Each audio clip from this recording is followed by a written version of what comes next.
დღემშვიდობისა, ძვირფასო რადიო მსმენელებო. მე გახლავართ დავით ჩომახაშვილი, ეთერშია საავტორო გადაცემა ორატორული ხელოვნება ნებისმიერ პროფესიაში. ორატორი. სიტყვა ორატორი საჯაროდ მოლაპარაკე ლათინური წარმოშობის ტერმინია და აღნიშნავს მჭევრმეტყველს. აღსანიშნავია ქართული მჭერმეტყველების დარგები. ესენია პოლიტიკური, სასამართლო, სამხედრო, სამხადაგებლო, სამგლოვიარო და საზეიმო მჭევრმეტყველება. ნება მომეცით ცალ-ცალკე განვიხილოთ აღნიშნული დარგები. პოლიტიკური მჭევრმეტყველება. პოლიტიკა მოიცავს ქვეყნების, ერების, ეთნიკური ჯგუფების, სოციალური ფენებისა და ადამიანების მრავალმხრივ ურთიერთობებს. პოლიტიკური მჭერმეტყველება შეიქმნა და შემუშავდა ანტიკურ ხანაში. პოლიტიკა, როგორც ავტონომიური მეცნიერება, ვითარდებოდა იურისპრუდენციასა და ეკონომიკასთან ერთად. პოლიტიკურ ორატორს პირობითად ორი ძირითადი სარბიელი აქვს: საგარეო და საშინაო. მჭერმეტყველება გამოიყენება ორივე სფეროში. თანამედროვე სახელმწიფოებრივი დაყოფა, დაპირისპირებული ცვალებადი ინტერესები პოლიტიკურ მჭევრმეტყველებას მნიშვნელოვან როლს ანიჭებს. ეს დარგი მოქმედების სივრცის მიხედვით ერთ-ერთი ყველაზე მასშტაბურია. ძველი ბერძნები უიდეო, უპრინციპო, ცრუმეტყველს რიტორებს სიკოფანტს უწოდებდნენ. ეს სიტყვა ქართულში შემოვიდა დასავლეთ საქართველოში მატყუარას სიაპანტს ეძახიან, ხოლო აღმოსავლეთში სიაბანტს. პოლიტიკოსთა შორის ძირითადად სამი განსხვავებული თვისებების მატარებელ მოღვაწეებს ხვდებით: შორს მჭვრეტელ პოლიტიკოსს, ცრუმეტყველ პოლიტიკანს და გულუბრყვილო ცდომილს. ახლა განვიხილოთ სასამართლო მჭევრმეტყველება. სასამართლო მჭევრმეტყველება დიდი პოპულარობით სარგებლობდა ანტიკურ საბერძნეთში, როგორც დანაშაულში მხილების, ბრალდებისაგან თავის დაღწევისა და ლმობიერი განაჩენის მისაღწევის საშუალება. სასამართლო მჭევრმეტყველების როლისა და მიზნის ნათელსაყოფად საჭიროა გავიხსენოთ სასამართლო საქმეთა წარმოების ის სტადია, რომელშიც ხორციელდება მჭევრმეტყველება. კერძოდ საქმეში მონაწილე მხარეთა სასამართლო კამათი. მხარეებად სასამართლო კამათში გამოდიან ბრალდებული, დაზარალებული, მოსარჩელე, სასამართლოში მიცემულის დამცველი და წარმომადგენელი. რაც შეეხება სამხედრო მჭევრმეტყველებას, საქართველოს სახელმწიფოს ძნელბედობის პირობებში მჭევრმეტყველების მრავალი ძეგლი დაინთქა და დაიკარგა. პუბლიკუს სტაციუსის ანალებმა შემოინახეს მეფე ფარსმან პირველის, ჩვენი წელთაღრიცხვის 40-60-იან წლებში მოღვაწის მიერ ბრძოლის ველზე წარმოთქმული სიტყვა. ასევე შემონახულია მრავალი საერო და სასულიერო პირთა გამონათქვამები. ცნობილია აგრეთვე დავით აღმაშენებლის ორატორული ხელოვნებით გაბრწყინებული სიტყვა. დიდი მეფე, რომლის ჭკუა, განათლება, სიბრძნე საქვეყნოდ იყო ცნობილი. ერთ-ერთ თავის სიტყვას ასე იწყებს: მე შორს ვარ სწავლულებასა და მეცნიერებას. მორიდებისა და თამდამბლობის ამ კლასიკურ მაგალითში ჩანს, რომ იგი ორატორული ხერხია მაყურებელზე ზემოქმედებისათვის. ამის შემდეგ თანდათან უწევს ხმას, იშველიებს იგავებს, მეტაფორებს და უდიდეს ზემოქმედებას აღწევს მსმენელზე. სამქადაგებლო მჭევრმეტყველება. მჭევრმეტყველების ეს დარგი გავრცელებულია მსოფლიოს მრავალ რელიგიაში. სამქადაგებლო მჭევრმეტყველება უპირატესად გამოიყენება სალოცავ საკულტო ნაგებობებში და მოედნებზე: ეკლესიაში სინაგოგა, ბუდისტური ტაძარი, მეჩეთი, არენა და სხვა. რელიგიების არსებობის მანძილზე, როგორც სხვადასხვა რელიგიას შორის, ასევე თითოეული შიგნით, თეოლოგიური ნორმების განმარტებები უკიდურესად მწვავე ხასიათს ღებულობდა. სამქადაგებლო მჭევრმეტყველებას წარუშელ კვალს ამჩნევს დაუცხრომელი ბრძოლა, რომელსაც ქადაგებელნი მიმართავდნენ მჭევრმეტყველების საშუალებით.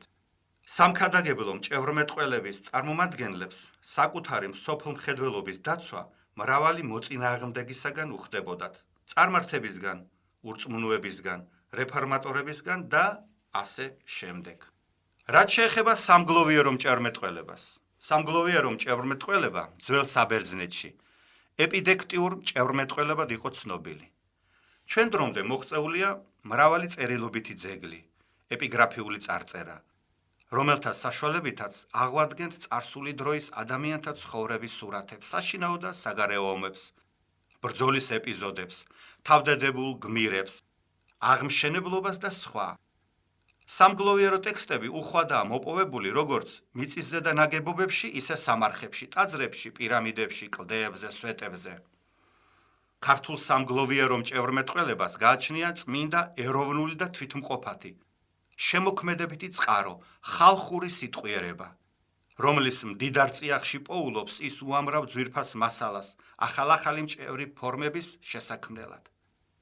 ჩვენი სამგლოვიარო მჭევრმეტყველება ამ ხრივაც იზიარებს სადღესასწაულო ორატორული ხელოვნების ხვედრს და მოსაზღვრე სფეროებთან ერთად ხარბად საზრდოობს უძველესი ქართული ფოლკლორული წყაროებით. ეს განსაკუთრებით ითქმის სამგლოვიარო ცოცხალ სიტყვაზე, რომლის ადრინდელ ხალხურ ნიმუშებს უხვად პოულობთ ზეპირ მეტყველებაში. და ბოლოს საზეიმო მჭევრმეტყველება. მჭევრმეტყველების ეს დარგი გამოიყენება აღლუმის, ხინის, დღესასწაულებისა და მრავალი სხვა სასიხარულო მოვლენების დროს. საზეიმო მჭევრმეტყველებისათვის დამახასიათებელია ამაღლებული საქებარი სიტყვების წარმოთქმა. ცხადია, ამჯერადაც საჭიროა საგნისა და პიროვნების თვისებების ასახვაში გამოვიყენოთ შესაბამისობა, რათა ქებამ, აღიარებამ, შებრუნებული ხუმრობის ან დაცინვის ხასიათი არ მიიღოს. დიახ, მჭევრმეტყველება, ანუ ორატორული ხელოვნება, მჭიდრო კავშირშია მეტყველებასთან. კარგი მეტყველებით ცალკეულ ადამიანებთან, ნათესავებთან, ახლობლებთან, მეგობრებთან, თანამშრომლებთან, ლექტორსა თუ სტუდენტებთან კარგი თანამოსაუბრის სახელს მოიპოვებთ, რაც დამეთანხმებით ალბათ დიდი საქმეა. ახლა ისმის კითხვა, რატომ არ უნდა ისწავლებოდეს სკოლებში, უმაღლეს სასწავლებლებში რიტორიკა, როგორც ორატორული ხელოვნების საფუძვლები და მეტყველების კულტურის ამაღლების საშუალება? აი ამ საკითხთან დაკავშირებით სტუდიაში სასაუბროდ მოვიწვიეთ 51 საჯარო სკოლის მე-11 კლასის მოსწავლე ლიკა კიკნაძე და 24 საჯარო სკოლის მე-11 კლასის მოსწავლე დავით ჯიქია. მეგობრებო, მოდი დავსვათ ასეთი კითხვა და მაინტერესებს თქვენი აზრი. უნდა ისწავლებოდეს თუ არა სკოლებში სწორი მეტყველება? მოდი დავიწყოთ თქვენგან, ლიკა. გამარჯობა. ჩემი აზრით სკოლებში მეტყველება უნდა ისწავლებოდეს, რადგან ბავშვი თავიდანვე მიეჩვევს მეტყველების სწორ კულტურას. ბავშვები სანამ გამართულ საუბარს ისწავლიან, ბგერებს ხშირად ამახინჯებენ. ამის მიზეზი ჩამოუყალიბებელი მეტყველების აპარატია, რომელსაც ისევე სჭირდება წვრთნა და განვითარება, როგორც თავად ბავშვს. მეტყველება ის მახასიათებელია, რომელიც ადამიანის აღქმასა და მასზე წარმოდგენის შექმნაში გვეხმარება. ამიტომ სწორი, გამართული მეტყველება აუცილებელია. ადამიანი ინფორმაციის უმეტეს ნაწილს ხომ ვერბალური გზით იღებს. დავით, შენ რა სიტყვი? მოგესალმებით. ჩემი აზრით უნდა ისწავლებოდეს მეტყველება სკოლებში. რადგან ბავშვს პატარაობიდანვე უნდა შევაჩვიოთ სწორად საუბარი. რადგან რომ გაიზრდება ის მას აუცილებლად გამოადგება. როდესაც ბავშვი პატარაობიდანვე ეჩვევა საუბარს, შემდეგ დიდობაშიც ესე გაყვება და დამეთანხმებით პატარა ასაკიდანვე თუ შეისწავლის ამ ხელოვნებას, მომავალში პირიქით უკეთესად ისაუბრებს და კიდევ უფრო გამოასწორებს მას. ხო, მე მინდა აქვე გავიხსენო ჩვენი დიდი ილიას სიტყვები მეტყველებასთან დაკავშირებით. ის ამბობს, ჭავჭავაძეს გულისხმობ უნებრივია, ის ამბობს, მეტყველებას ისეთივე ვარჯიშობა უნდა, როგორც ყველაფერს სხვას. მეტყველების წყარო აზრია, აზრის წყარო კი გონებითი ცხოვრება. ხო მეთანხმებით, უბრალოდ ილიას ეთანხმებით. რასაკვირველია, მეტყველებას ვარჯიში. თქვენ როგორ ფიქრობთ, არის დღეს სკოლებში, სკოლის მოსწავლეებში, ან ზოგადად საზოგადოებაში ეს პრობლემა ამ მიმართულებით? დიახ, დღეს საზოგადოებაში მეტყველების მიმართულებით დიდ პრობლემებს ვხვდებით. ერთ-ერთი უმთავრესი 21 საუკუნეში მასმედიაა. ჟურნალისტები, პოლიტიკოსები იყენებენ ეგრეთ წოდებულ ჟარგონებსა და ბარბარიზმებს, რომელიც თავის მხრივ ქართული ენის დავიწყებასაც გულისხმობს. მეტყველება არა მარტო საკუთარი აზრის გამოხატვას მოიცავს, არამედ სხვისი აზრის მოსმენას და გააზრებას. ამ მხრივ კი ვფიქრობ, დღესდღეობით ნამდვილად არის პრობლემა. ეს ყველაფერი კი უკულტურობისა და უცოდინრობის საწყისია. გეთანხმები. დავით, რა სიტყვი? ლიკას ნამდვილად ვეთანხმები, არის პრობლემა საზოგადოებაში, თავისთავად მასმედიას ძალიან დიდი წვლილი მიუძღვის ამაში.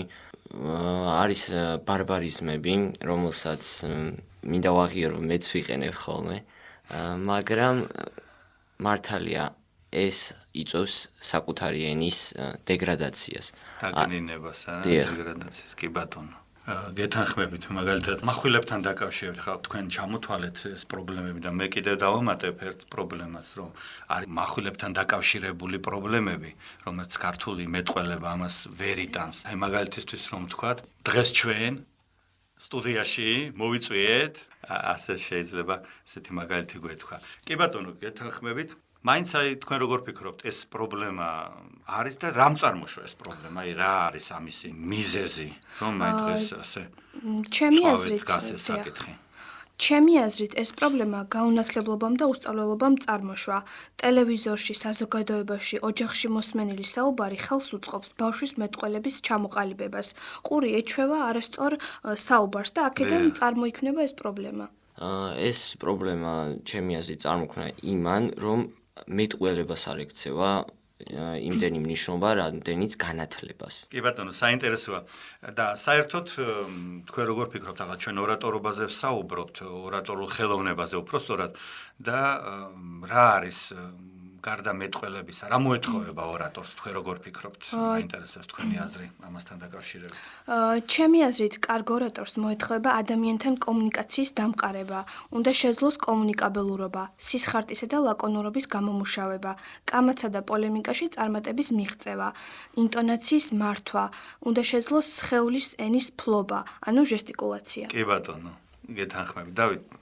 ორატორი, მოდი დავიწყოთ რა არის ორატორი. კი ბატონო. ორატორი არის ადამიანი, რომელიც უჩვენებს ადამიანს სწორ გზას. ორატორმა ზუსტად ის უნდა მოახერხოს, რომ ადამიანს დაანახოს ეს სწორი გზა და წაიყვანოს იმ გზით და ეს უნდა მოახერხოს თავისი საუბრით და განათლებით. გასაგებია, მაგრამ როგორ განმარტავთ ამ სწორ გზას? ეს შეიძლება ორატორისთვის სწორი გზა იყოს, მაგრამ სხვისთვის არასწორი გზა იყოს. ჭეშმარიტავა ორატორმა ზუსტად იცის რა არის სწორი გზა.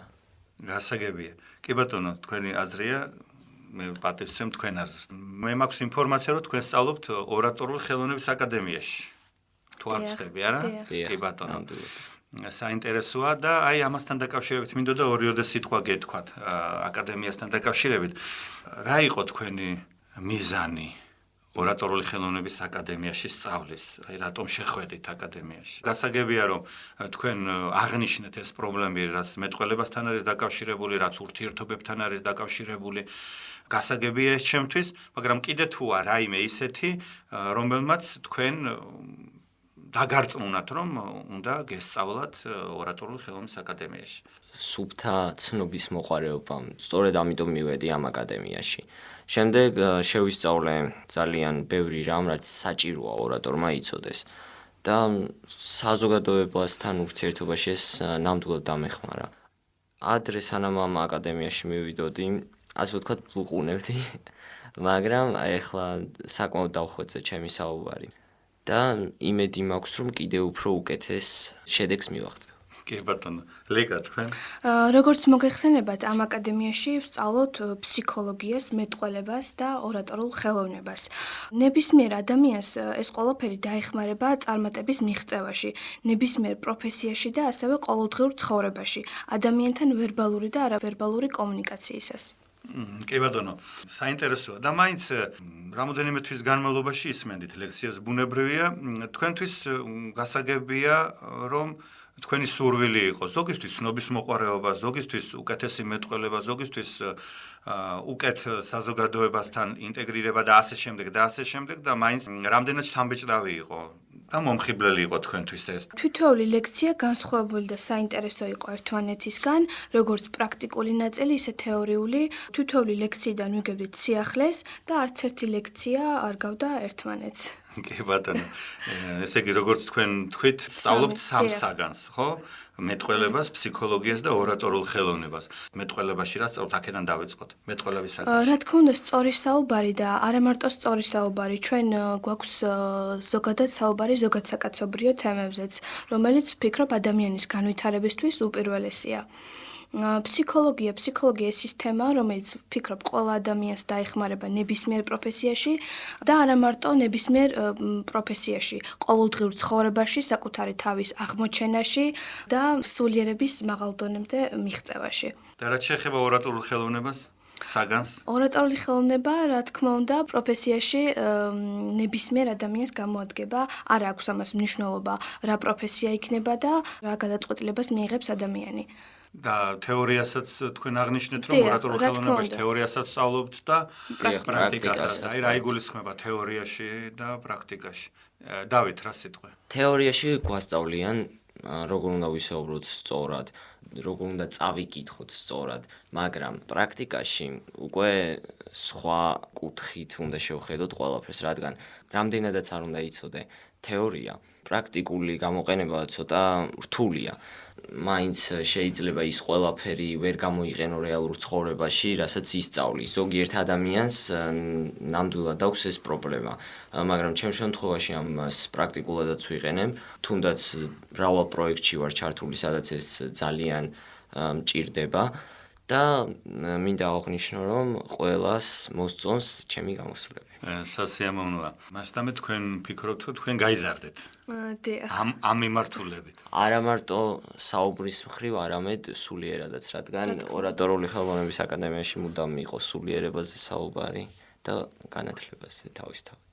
კი ბატონო. და აი უფრო კონკრეტულად ორატორულ ხელოვნებაში, როგორც საგანში, კონკრეტულად რა შედიოდა ამ პრაქტიკულ მეცადინეობებში? თუნდაც ვაწყობდით თეატრებს, ასე ვთქვათ, იგავარაკებს ვთამაშობდით, ასევე ვკითხულობდით ლექსებს გამოთქმით, ან რაზეც გვინდოდა იმაზე ვსაუბრობდით. თავისუფალ თემას. ჩვენ სწავლობდით ასევე სხეულის ენას, ანუ ჟესტიკულაციას, როგორ უნდა გამოსულიყავით კონფერენციაზე და როგორ წარგვედგინა ჩვენი სიტყვა. და ჩვენ ქარიზმას გვაპოვნინებთ. მე რეიპოვეთ თქვენი ქარიზმა. დიახ. საკმაოდ კარგი ქარიზმა მაქვს. კი ბატონო. და ხედავ რომ ბევრი რამ შეგისწავლიეთ აკადემიაში და რამდენად გეხმარებათ ეს გამოცდილება. დავით, უკაცრავად მინდა აღვნიშნო რომ დღეს მაინდა-მაინც ის მიმართულება, რასაც სწორი მეტყველება ჰქვია, ჟესტიკულაცია და ასე შემდეგ, მაინდა-მაინც ახალგაზრდებში პოპულარული არ არის. ახალგაზრდობას თავისი ენა აქვს, სხეულის ენაც და მეტყველებაც. და ამიტომ გეკითხებით თქვენ, რამდენად საინტერესოა თქვენთვის ეს ყველაფერი. გეხმარება თუ არა? პირადად მე რო გითხრათ თანატოლებთან ურთიერთობაში ეს ანუ არც მეხმარება და არც არ მეხმარება, იმიტომ რომ ისეთივე მდგომარეობა, როგორც მანამდე იყო. მართალია, ეხლა მე ვამჩნევ შეცდომებს, რასაც ისინი უშვებენ და ვცდილობ გამოვუსწორო ეს შეცდომები. ხო, მაგრამ თქვენ ხო მაგალითი უნდა იყოთ, რადგან ამდენი რამ ისწავლეთ, მაინც თქვენ მაგალითი უნდა იყოთ მათთვის. თქვენ ხომ არ ისაუბრებთ უკვე მათნაირად, პირიქით თქვენ უნდა ეცადოთ, მე მგონი, მე ვფიქრობ ასე, რომ თქვენ უნდა ეცადოთ, რომ მათ მოგბაძონ და მათ ისაუბრონ ისე, როგორც თქვენ საუბრობთ. დიახ, თავისთავად. მე მიღებული ცოდნა და გამოცდილება საკმაოდ მეხმარება ადამიანთან ურთიერთობაში, საკუთარი აზრის დაფიქსირებაში, ადამიანების მოსმენაში, კონფლიქტური სიტუაციების თავიდან აცილებაში, უფრო თბილი და ცივილური ურთიერთობის ჩამოყალიბებაში. ეს ყველაფერი მაინც დისკომფორტს, კი, ჩვენ აღნიშნეთ თქვენი ურთიერთობა თანატოლებთან და მაინც ამდენი საინტერესო ინფორმაციის შემდეგ, რაც თქვენ აკადემიაში მიიღეთ, თანატოლებთან ურთიერთობის დროს, რაიმე დისკომფორტს ხომ არ გიქმნით? ეს მაინტერესებს. კი, შეიძლება ჩვენი სწორი საუბარი მათ არასწორად ჩათვალონ, გარკვეულ დისკომფორტს გვიქმნის. და მაინც იმ აზრზე ვარ, რომ პირიქით თქვენ უნდა ეცადოთ, რომ იყეთ მაგალითი სწორი მეტყველების, სწორი ურთიერთობის, ვერბალური თუ არავერბალური დამოკიდებულების და ურთიერთობის ზოგადად და ასე შემდეგ. თქვენ უნდა იყოთ მაგალითი. სადაც არ უნდა წახვიდეთ, რა პროფესიაცაც არ უნდა დაეუფლოთ, მე დარწმუნებული ვარ, რომ აი ამ ორატორული ხელოვნების აკადემიაში სწავლის შემდეგ თქვენ იქნებით ღირსეული პროფესიონალები, რომლებიც ვფიქრობ გამოადგებით ჩვენს ქვეყანაზე საქართველოს და თქვენ წვლილს შეიტანთ მომავალ საქართველოს მშენებლობაში, მის კეთილდღეობაში და ზოგადად მის სწორ და სამართლიან მართვაში.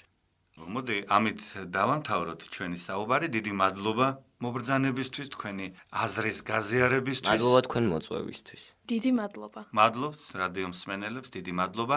კარგად